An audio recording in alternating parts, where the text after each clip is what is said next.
Thank you, Charles. Thank you, MSU Extension, and a big thanks to Shelby for getting us set up for this today. I've been in on a lot of webinars, but this is actually my first, so a little nervous, but very much appreciate the opportunity. Charles asked that I start. I'm trying to forward the slide. If you right click on your screen. Yep. And then does next slide pop up, or are your arrows working now? No. Okay. Here, let's do stop share. Let me exit so I share.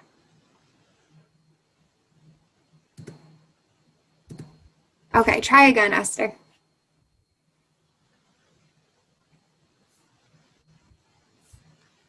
Right click. Oh, Shelby, it's not moving. Oh no.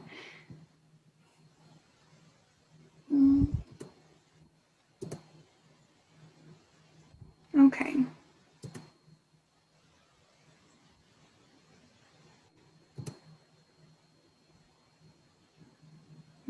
Maybe if we do.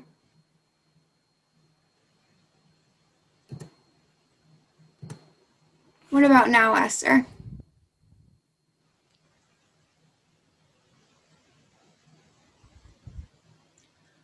No, I'm right clicking on the screen and hitting the arrow and it's not doing anything. It says waiting for Esther Durnwald to control your screen. Is there maybe a pop-up asking you to take the remote control?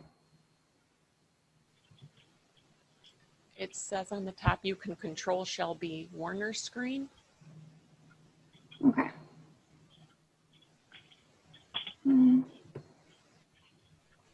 So Esther, why don't you just tell her when to advance the slides? Will that work, Shelby? Yeah, that works for me. Okay. So if you could advance to the next slide. Yeah. Okay, so Charles did ask me to give you a little review. He touched on what we're all about, Michigan Wildflower Farm. I've been here 24 years. We have folks on our team that have been here 20 plus years, so very experienced with native seed production and projects, installing site preparation, installation, and maintenance using wildflower seeds. So the base of our farm is about 30 acres of wildflower and prairie grass seed production. So we're nurturing the plants, harvesting the seeds, cleaning them. They're all separated and stored individually. Sent in for testing. And so folks can order individual species from us, or we make a lot of seed mixes. So our website, our contact information will be on the last slide today, but our website is basically our catalog, species list. Our standard seed mixes are on there. We do make a lot of custom mixes for folks depending on the site conditions, or the specs of a project. Let's say a landscape architect is making up a mix. And so we do a lot of customizing of seed mixes too. Go ahead, Shelby. And the other part of our business are services. We bid on primarily in southern lower Michigan, all kinds of projects, including the site preparation, installation, and management of those. And then we also offer kind of focused consulting, seed mix design, working with landscape architects on site conditions, what specific mixes would work best, spec writing with regards to the seeding part of a landscaping project. We're called in to do project analysis if a project is already underway and there are some concerns, plant ID, writing up management plans. And then we use our farm for workshop and training opportunities. also going on site and working with crews or organizations to teach them, how to do this themselves. The interest in this kind of work has increased, tremendously. And so we can't be everywhere at all, at any time. There are a lot of other good, very reputable contractors that are doing the work. But as I think the demand increases, we need to be training more people to do this work as well. So because we want these projects of all kinds to be successful. It trickles down, it makes everyone happy. So Shelby, move ahead. So getting back on the subject, wildflowers provide pollinator habitat. And we all know that wildflowers are virtually all insect pollinated. So although there are flowers that are, it might attract a more specific, population of insect or be more populated by insect activity, virtually all flowers are visited by insects. Go ahead, Shelby. But even beyond that, the pollinators that are sustained by wildflowers help not only where they are pollinating, but neighboring crops. Farmers are using wildflower strips, blueberry farmers, orchard farmers are using these to attract pollinators to their crops for pollination of those as well. Wildflowers provide habitat for other wildlife, including birds, small mammals, and reptiles. They require minimal, if any, inputs, including fertilizer, irrigation, and herbicide. In my 24 years here, we have not ever utilized fertilizer for site preparation. These are wild native plants. They don't require fertile soils. They're adapted to our conditions here in Michigan. So, you can take that off the to-do list, which is great. Virtually all, well, I'd say about 90+% of the projects that we work on and provide seed for, irrigation is not an option. So we're relying on Mother Nature to provide the moisture with rain and melting snow and all that. So it's not mandatory. If you do use irrigation, sure, that can get initial establishment going faster, but it is not required. And herbicide is, as I'll speak later, a key tool for site preparation. However, once established, there's minimal, if any, herbicide use either. Utilizing native plants in a pollinator system is also fantastic for what's going on below the soil level. And these plants are deeply rooted. By that I mean 3 feet, 6 feet, 9 feet, 12, 15 plus feet deep into the soil. That makes these plants extremely drought tolerant. They can withstand droughty conditions. They might kind of go into a dormant phase, but they do not die off. They come back year after year. They can make it through because of those amazing deep roots.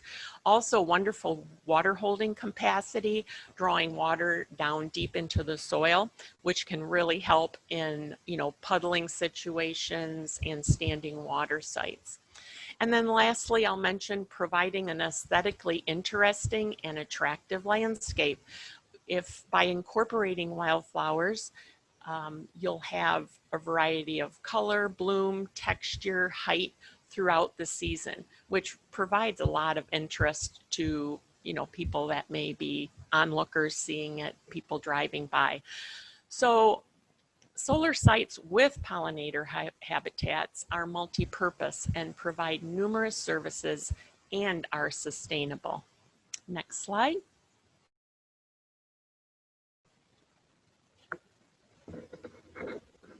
So what I'm focusing on today is successful pollinator habitat establishment on solar sites.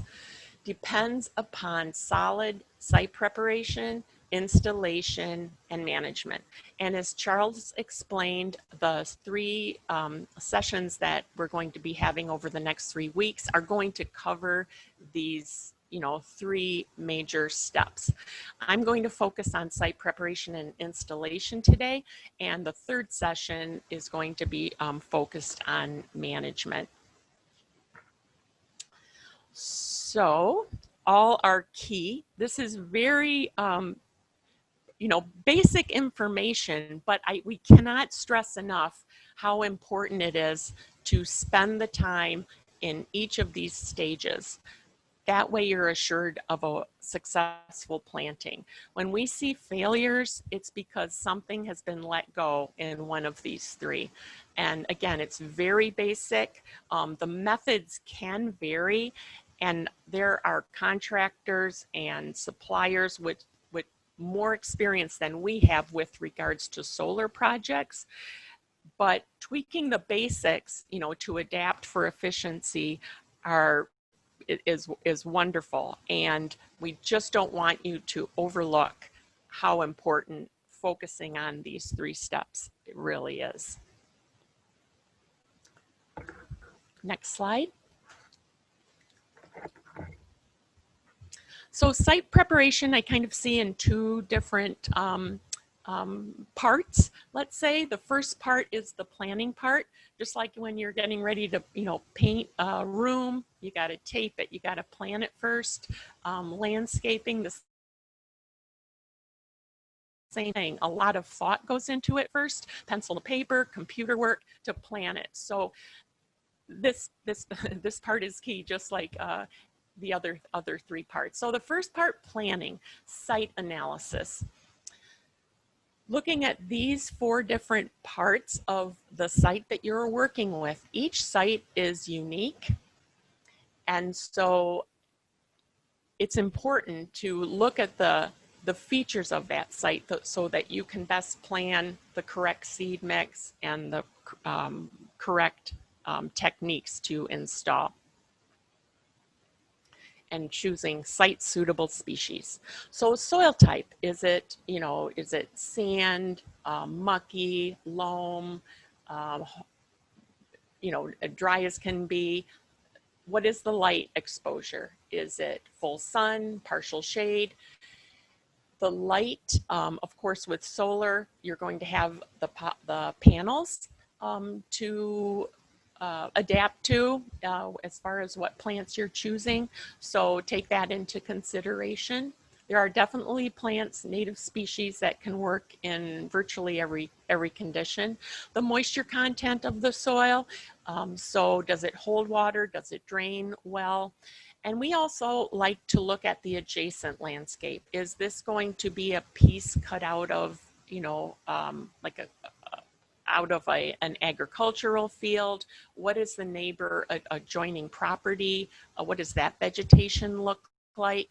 In the case of agriculture, you want to take into consideration any other kind of herbicide use that may be taking place around your solar site.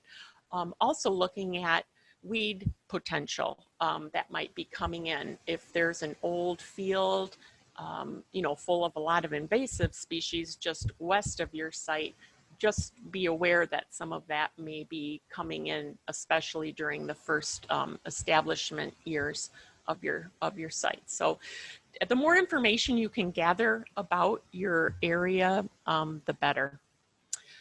Site specifications. So again, with regards to solar panels, I know that they are installed at varying heights, but you definitely need to know that before you decide on what plants you're going to choose.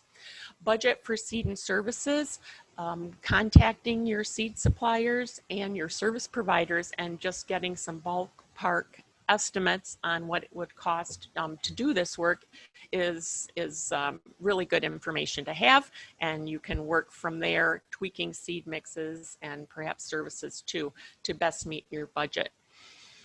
And that all brings you to species selection. Next slide.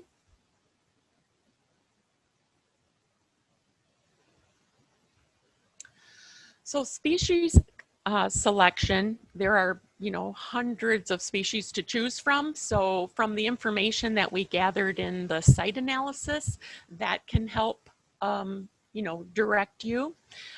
Diversity is very important. The more that you have, a variety of species, the more sustainable the landscape will be. From year to year, depending on the climate conditions, some species may be, slighted, a little bit too dry. I'm noticing on our farm here this year, the purple coneflower is very short. I think the drought got to it, but other species are doing fantastic. So you want to make sure you have not all your eggs in one basket and not plant a monoculture, but have things that, a good variety. Most of our mixes have at least 20 species, sometimes 20 to 30. So there's always something, growing well and looking good and filling the space. So that's a big plug for diversity. Also, different pollinators go to or are attracted to different flowers. So the more diversity you have, the more you'll attract a variety of pollinators. With regards to pollinators, bloom time is very important. It's important to have blooms throughout the season. Virtually all of these species are perennial, meaning they come back year after year. Once they're established, the plants come back year after year. However, their bloom time is rather short. I'd say it's typical for a bloom time of a perennial to be 2 to 3 weeks. So something blooming in April is definitely not going to be blooming, in summer, later summer. So we look at different bloom periods, earlier spring, April to May, June, July, kind of middle of summer, and then August through October. And you want to make sure that all of those periods are represented so that pollinators have something to go through over the entire season. The majority of our mixes include wildflowers, and for the pollinator habitat, you definitely want it rich in the wildflowers. But we would also encourage people to consider the prairie grasses too. And there are some shorter ones that would, fit the bill with solar panels. Grasses aesthetically are beautiful. Most of them are the warm season prairie grasses that turn gorgeous color later in the fall.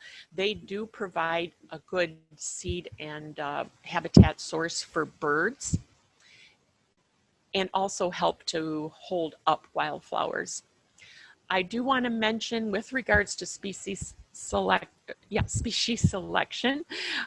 to remember that patience is required. I mentioned these are all perennials. They don't establish quickly. It's 1 to 3 years typically before we see everything in a seed mix represented. Some germinate and flower the first year, more the second year, and more the third year. And lastly here, perennial annual. I'm going to touch on annuals. Annuals are helpful to use as a cover crop, and I'll be mentioning that coming here shortly. And then lastly, local seed sources. So local fauna, local wildlife is supported best by local flora. There's a lot of research going on as to just how important and critical local genotypes are to local wildlife, including pollinators, birds, and such. So always we encourage people to look as close as possible. We have a couple of seed suppliers here native seed suppliers here in Michigan, but regionally in the Great Lakes region, many more. So there's some great sources of seed material. Next slide, please.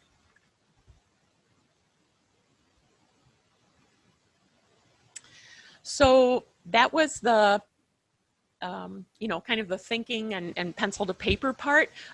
Site preparation, the actual physical work, is the next part. So always consider site accessibility. Look at how accessible it is for whatever equipment that you're going to choose. Is there fencing? Are there gates? Is it, you know, easily accessible? In general, soil preparation, we like to see as you know, minimal soil disturbance. Even when it's bare soil, by turning the soil over, you're turning over more weed seeds that, you know, will be competition for the desirable seeds that you're going to be adding. So the goal is kind of minimal soil disturbance. But you do want to deal with that vegetation that's on the site. And so to remove that current competition, if that's turf, if it's old field species, with regards to, you know, preparing for solar sites, herbiciding or tilling are probably going to be the two options. Herbiciding kind of being the fastest. We would use a glyphosate product, not without imazapyr, just straight up, I call it old-fashioned glyphosate, to eradicate the existing vegetation. If it's turf grass, typically one application will do. That's a mowed, basically monoculture of some turf species. And it's been, because it's been mowed, there's not a big seed bank there. So usually one application will do it. If it's old field, up to 3 applications would be recommended to deal with the weeds, you know, that grow spring, summer, and fall. For residential and smaller sites, we've heard of a lot of people using a solarization method, and that's putting down a tarp or plastic in the late spring, throughout the summer, taking it up, and then seeding in the fall. Okay, next slide. So on installation, the goal is good coverage and seed to soil contact. As far as timing, we are typically seeding spring, meaning mid-May to mid-June, or our preferred time to seed would be a fall or dormant seeding, and that would be latter October in this area, latter October through the month of November. Why do we prefer that method? If you think of how nature operates, the majority of seeds are starting to fall now, and throughout the fall there'll be more and more. The seeds benefit tremendously from overwintering. They're falling on the ground, they're getting covered with snow, they're getting fall rains, melting snow, temperature fluctuations, and all of that helps tremendously with breaking the dormancy of the seed. Virtually all the seeds need to go through that process to break dormancy. So if you do a fall seeding, I find it to be much less stressful as far as immediately post seeding.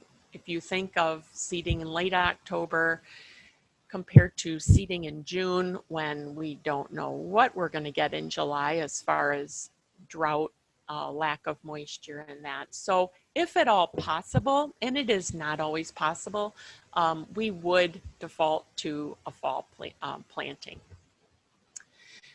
Equipment can be, depending on the scale of the project, of course, can be anything from a whirlwind hand seeder, the even ready spread seeder that you see on the upper left picture there, ATV seeder, a broadcast seeder behind a tractor. We personally prefer broadcast seeding, but a drill seeding can be done as well. But we do prefer broadcast seeding. Depending on what the specification or design is for a solar area, one mix may be used, or it might be a variety of mixes. So measuring the seeds prior to going on site for the different zones is very important. The seeding method, as I mentioned, we prefer broadcast seeding. And again, depending on the scale, on smaller projects, we tend to divide the seed in half and go in one direction, and then with the second half, go perpendicular to that to assure good coverage.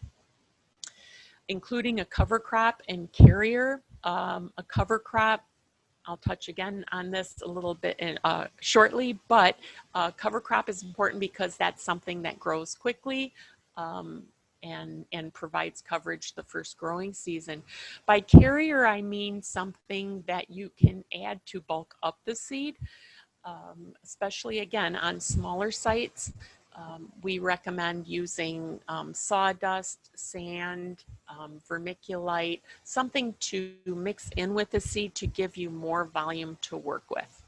The seeding rate of native species is very low compared to, like turf grass is 200 pounds per acre.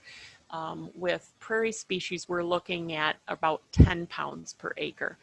So you know, first timers are rightfully nervous when they get 10 pounds of seed and realize that needs to cover an acre. It can, these are all perennial.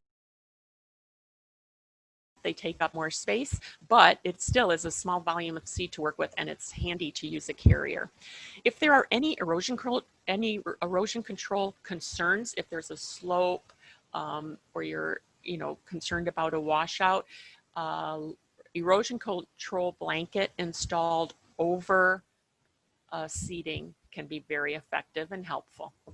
Next slide. So this is just a concept plan of a project that we worked on. There were changes made after, you know, after this original concept plan, but this is a plan of a smaller solar park in East Lansing that we've been a part of. And it is about 2.5 acres. I believe there are about 1,000 panels. But you can see here the rows of panels. A mix was chosen to go between the panels on the north or upper and right along that edge, a taller mix. More of the kind of visual barrier was specified. EcoTurf was recommended for the turf grass seed. And then in the lower left, there's a detention basin. And there too, a shorter rain garden seed mix was specified there. Next slide, I'm sorry.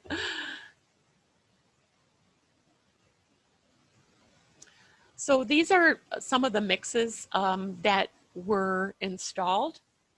So again, we had the short 2 to 3 foot pollinator mix that went in between the rows of the panels with the wildflowers and some prairie grasses, as you see. The taller 6 to 8 foot pollinator mix included those species that were on the north and east side, again for barrier, and then a rain garden mix in the back in the detention area. The EcoTurf fescue mix was chosen to be sown under the solar panels. Next slide. So these, I just wanted to show some samples of these. These are components of the short mix. So spiderwort on your left, lance-leaf coreopsis, purple coneflower below, and to the right, yarrow. So shorter species, bloom time for pollinators. So the coreopsis would be blooming, first of these 4, followed by spiderwort, purple coneflower, and yarrow. Next slide. And then into the fall or later in the season, you have the black-eyed Susan in the center there. On the left, smooth aster. On the right, bergamot. And below that, little blue stem. So again, bloom throughout the season. Pollinators are finding a source of nectar all year. So that's that's what our goal is there. Next slide. The tall mix is composed of New England aster, Indian grass, stiff goldenrod, and common milkweed. Next slide. And big blue stem on the upper left, false sunflower, yellow coneflower, and ironweed. So again, just you know, a lot of variety here, a lot of variety in texture, in height, and attracting all kinds of pollinators. Next slide. And these are components of the rain garden seed mix that we've yet to seed. It will be sown later this fall. Blue flag iris, foxtail sedge to the right, blue lobelia lower left, sneezeweed in the middle, and marsh blazing star. Next slide.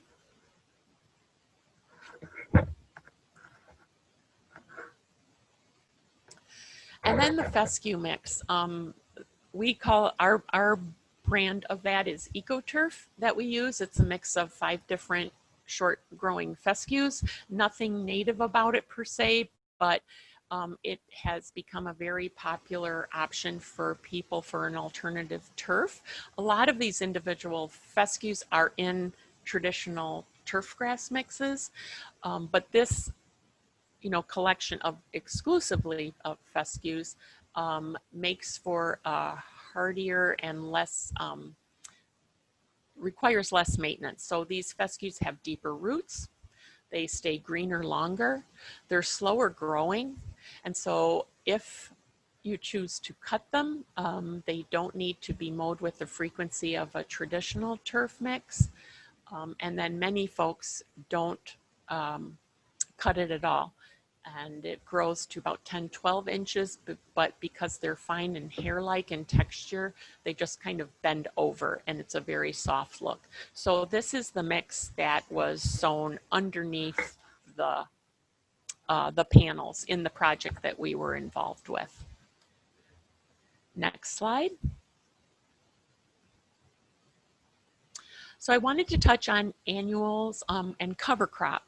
So non-native annual wildflowers is a good option for sites that it would be very beneficial to have color the first year. So on very high visibility sites, corporate sites that we work on, and some residential too, this is very much appreciated because again, the perennials are slow to grow. You see minimal, if any, bloom the first growing season. So having color the first year, something that germinates quickly, establishes, and flowers the first season. These annuals are not native, they're not hardy, and so these would only be used in a spring seeding. They would not you know, probably make it through our winters. So in mid-May to mid-June, it would be included in the perennial seeding, or you could overseed the perennial seeding that you did last fall with the annuals. The other option year-round would be annual rye, and that's probably the most common cover crop that we use, and that can be done in both spring and fall seedings.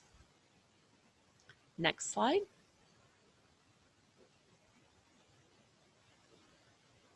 So just wanted to share what we, this project looked like in East Lansing for us. Last year we did site preparation throughout the summer. Once the site was ready and we could, you know, let the soil rest and have that seed bank germinate, we started to do herbicide applications. So we did those later summer through the fall. And then in later fall, last year, we seeded the short mix, the tall mix, annual rye, and EcoTurf. Came back this spring and overseeded with annual wildflower mix. Really wanted to, this is a very visible site on a main road, so we wanted to provide that color this year. And we have gone in twice so far for selective cutting for weed control. I'm not going to elaborate on that today because I think session number 3 is going to cover that. But that's the management that has taken place so far this year. And we are planning to go this fall to do the seeding of the rain garden. Next slide. And so lastly, I wanted to touch on PR tips for wildflower plantings on solar sites. So almost anything that you can do to make the site look intentional is a good thing. That can be done, very helpful to do the weed control, manage the edges even outside of the solar area. Let's say the area is completely fenced in, make sure that edge around the fence is mowed and, you know, neat looking, I'll say.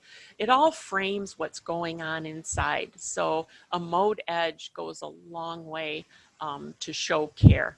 Signage is extremely helpful. I know for the East Lansing site, they have some signs up, and again, just showing intention, and somebody is doing something here, you know, wildflower planting, pollinator planting in process, it all helps. Engaging public via newsletter, paper, social media, using the site for events, classes, tours, education. As we see more and more of these kind of sites coming in, the more we can educate people to understand them and what's going on there, not only with the fantastic, you know, solar energy, but also the habitat that this is providing. Is just fantastic. It really should be celebrated. And there's so many options too to register a site as a, you know, monarch way station, wildlife habitat, pollinator habitat through the Circe Society. The options are endless, but all of it is positive and draws very good, you know, attention to your project. So with that, next slide. I am ready for some questions. I do have contact information here. Please feel free to send us an email and we'll be happy to answer that. Any questions? All right, Esther, we do have quite a few questions here. So I'm going to start as they came in here. So you kind of touched on this. James is asking, can you speak to soil preparation requirements before planting, fertility, tilth, and organic matter? So,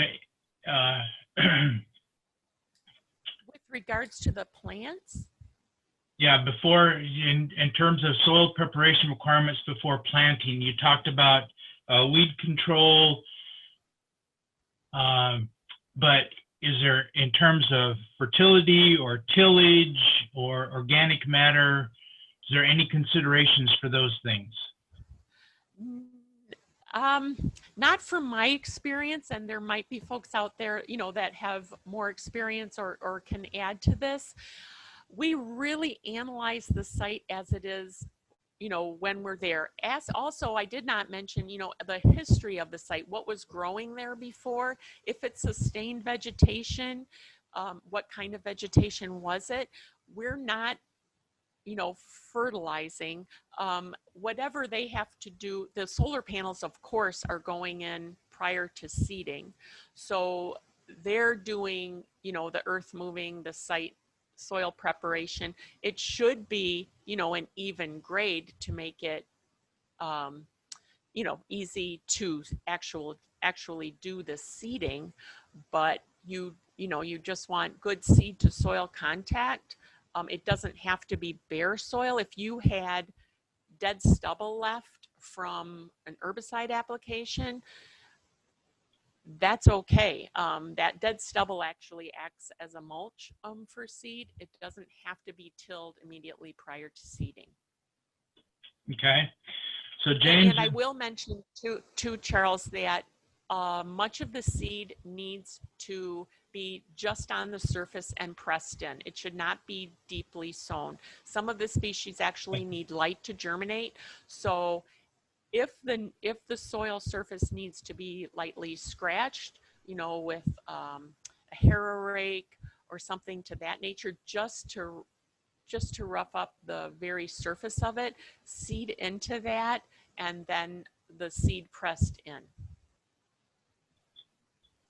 Okay, very good, very good. James, if you've got a follow-up question, go ahead and type it in here.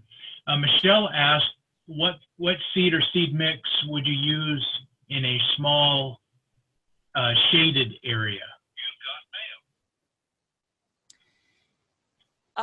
Well, my first question would be how shaded.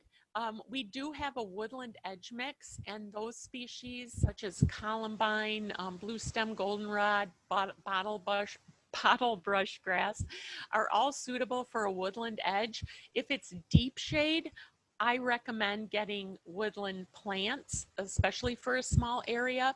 You know, prairie species like we talked about today take 1 to 3 years to establish from seed.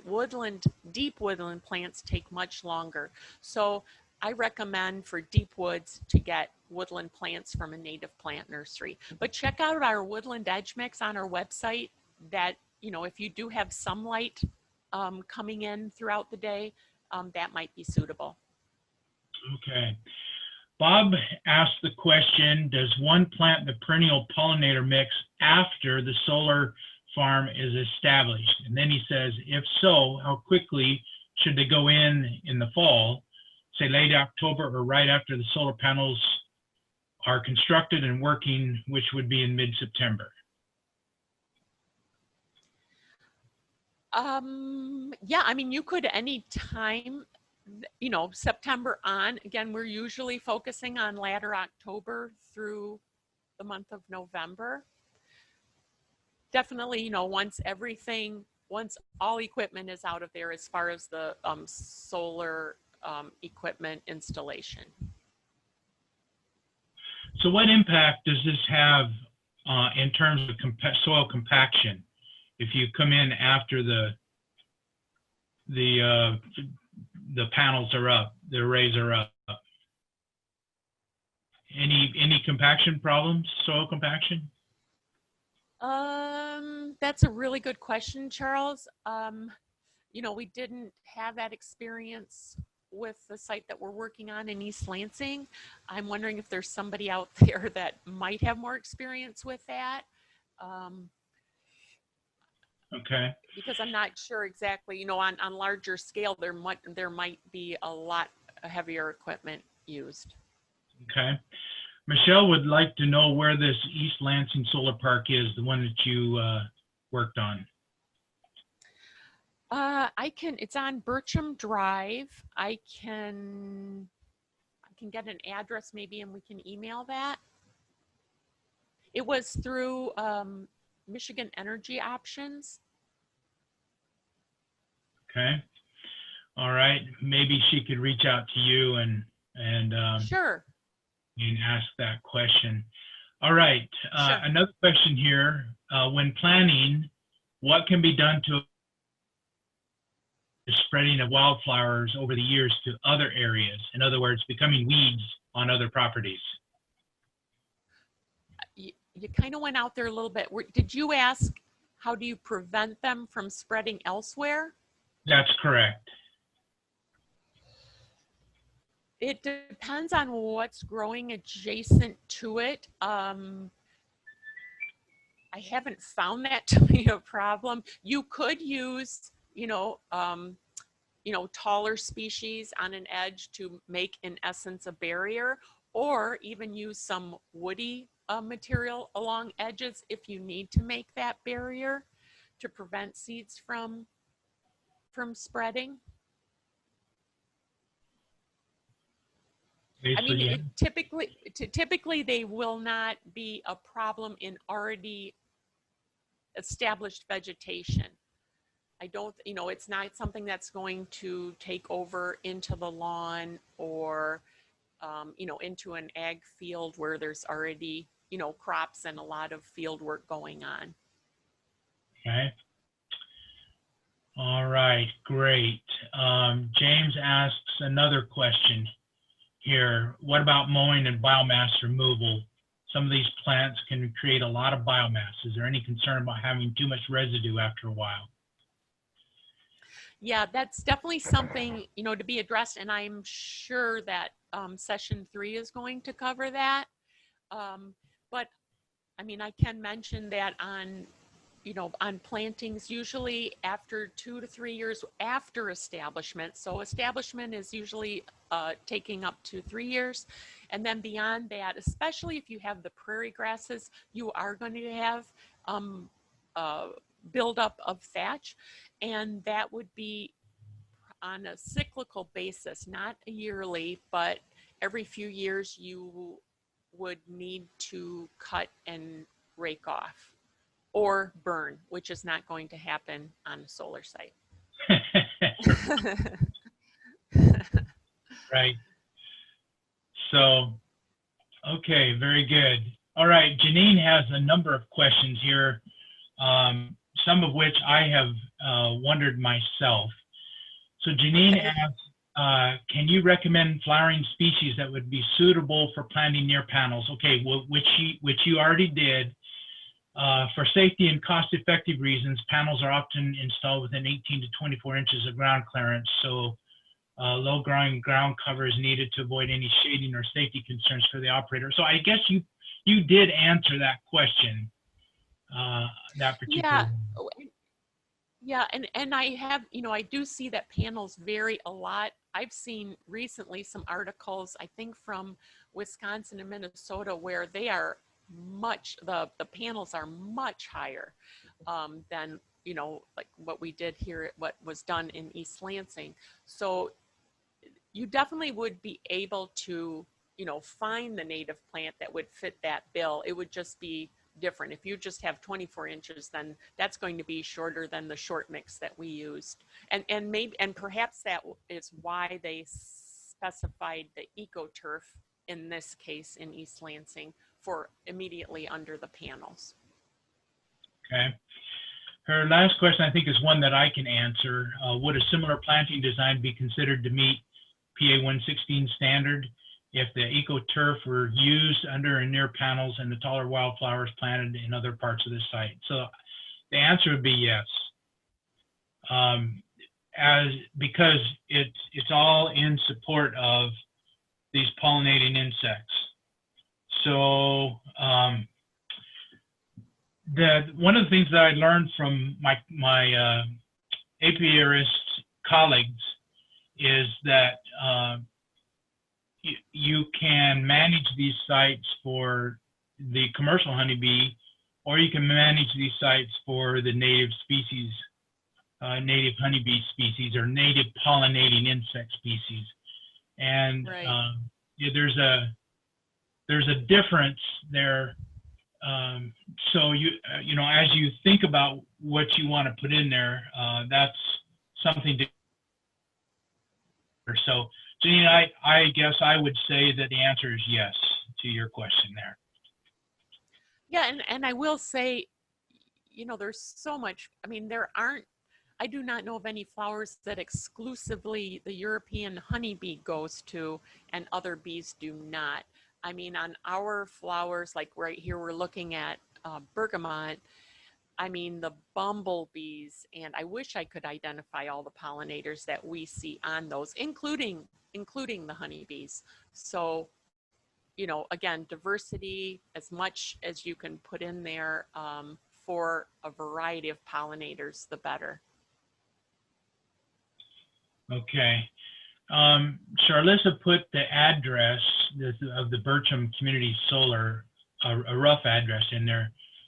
Shelby, are you able to copy and paste that into the chat box? I can't do that. If you can do that, that'd be great. And then one last question here before we conclude. Bob asked if there are going to be sheep and other appropriate livestock, what forage grass species are recommended? Can any wildflowers be mixed in with grass or segregated from the tall wildflowers? I'm going to take a crack at that, and then Esther, if you want to add to that. I would think that it's going to be a different forage mix, because you're going to be wanting to keep the weight on those sheep, and I don't think that that flowers are going to do that. So you're going to want more of a grass mix, would be my guess. That said, we are going to be bringing in some people who know the answer to that better than I do, and our intent is to have another one of these type of webinars, including a virtual field day in January. So Bob, if you can just hold on to that question and tune in when we can answer that. And someone just put in clovers and alfalfa, and I can take you to a site in Lenawee County where clover was planted exclusively, and it was absolutely marvelous, the stand of clover that they got. In fact, it was so good that it probably should have been harvested and been for hay, for horse hay. It was just outstanding.